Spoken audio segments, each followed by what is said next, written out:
When the Lord brought back the exiles from Sion,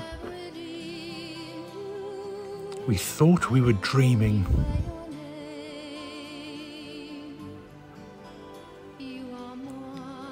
Then were our mouths filled with laughter, on our tongues songs of joy. Then they said among the nations, what great deeds the Lord worked for them. Indeed, we were glad.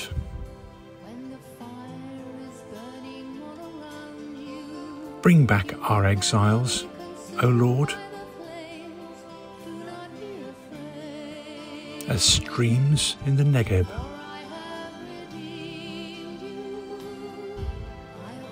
Those who are sowing in tears will sing when they reap.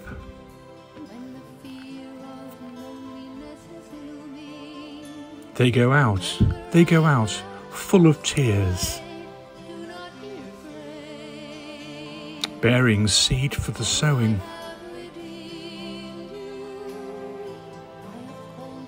They come back with a song,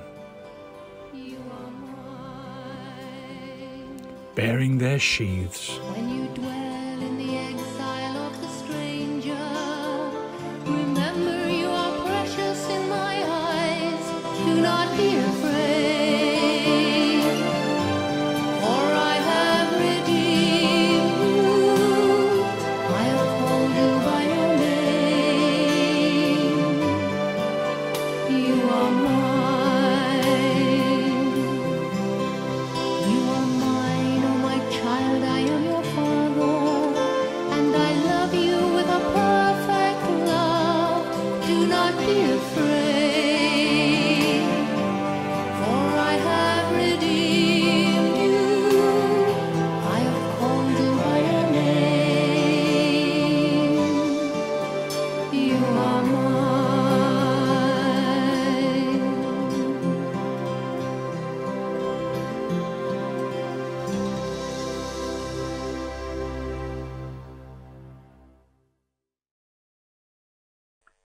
Hello, Monsignor Daniel McHugh. My reflection for the 5th Sunday of Lent and the Jubilee Year. Go, and from now on sin no more. Words taken from St. John's Gospel, chapter 8, verse 11. Many people take the opportunity of the Jubilee Year to go to Rome on pilgrimage. This past week I combined this Jubilee pilgrimage with the celebration of my birthday. Rome is a busy place at any time, but especially this year.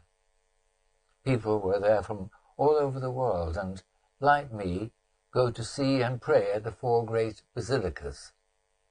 The first thing they look for is the Holy Door, the door designated for the Jubilee indulgence through which to pass in order to meet Christ anew. They touch and sometimes kiss the door as they enter.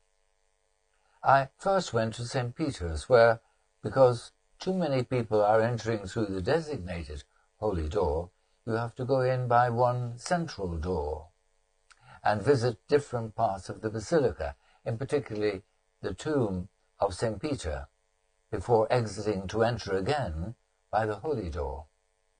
This is a practicality that thins out the large numbers entering by the special Jubilee door.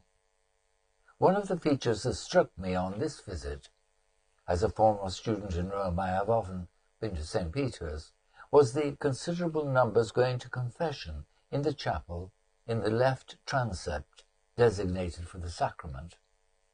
Last Sunday the Gospel highlighted the joy of this sacrament in the parable of the prodigal son, where the love and mercy of the Father is central.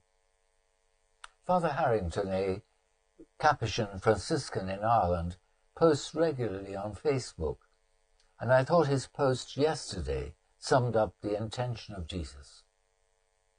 the title of his post, Come Home. Jesus told the story of the prodigal son to make a simple point. Never mind what you've done, just come home. In the Catholic Church, a Jubilee or Holy Year is a special year of forgiveness and reconciliation, in which people are invited to come back into the right relationship with God, with one another, and with all creation. The Gospel for the 5th Sunday of Lent continues to offer lessons about God's mercy and forgiveness. On this Sunday we hear not a parable, but a report from John's Gospel of an encounter among Jesus, the scribes and Pharisees, and a woman caught in adultery. After writing on the ground with his finger, Jesus addresses those who stand before him and suggests that the one without sin cast the first stone. Jesus then returns to his writing. Sunday Connection of Loyal Press comments, "We can easily imagine the scene as the Pharisees and the elders disperse one by one. Left alone with the woman, Jesus asks whether the accusers have gone. With no one remaining to condemn the woman, Jesus, the only one who is really without sin, sends the woman on her way, exhorting her to avoid future sin. The commentary concludes, Jesus' response to those who accuse the woman is more than a caution to us about making judgments of others. It is a profound lesson in divine mercy and forgiveness." Preparing for the Jubilee Year, Pope Francis said, "Pilgrimage is of course a fundamental element of every Jubilee event. Setting out on a journey is traditionally associated with our human quest for meaning in life. Not everyone is blessed to go on a pilgrimage to Rome as I did, visiting not only St. Peter's but also St. Mary Major, St. Paul outside the walls, and St. John Lateran, the Cathedral Church of Rome. Everywhere I saw people full of faith and joy, and particularly awe and wonder at the beautiful basilicas. Nevertheless, the opportunity to take part in a pilgrimage here at home, where we have churches designated by Archbishop Longley for the Jubilee indulgence, are within easy reach. If you have not yet considered going personally to one of the Jubilee churches, maybe you can do so. Speaking with the Dean of St. Chad's Cathedral recently, I heard of a number of groups getting together from parishes and organizations to make a Jubilee visit where the veneration of the relic of St. Chad and a time of prayer are a part of the program. Personally, I have recommended a number of community pilgrimages where leadership and support from bishops, priests and deacons are offered, and I am proposing the ethnic chaplaincy's a day pilgrimage to Our Lady of Evesham on Saturday the 5th of July. It is a truly amazing story going back to the 700s, the first apparition of Our Lady in England. Mary appeared to a swineherd, Eves. The Bishop St. Egwin believed his story and was instrumental in the building of the famous Benedictine Abbey there.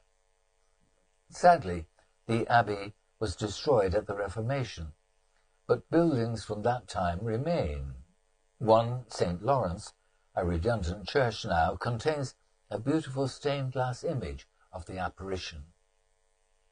The Evesham pilgrimage was revived in the 1940s, but has been discontinued in recent years due to lack of support.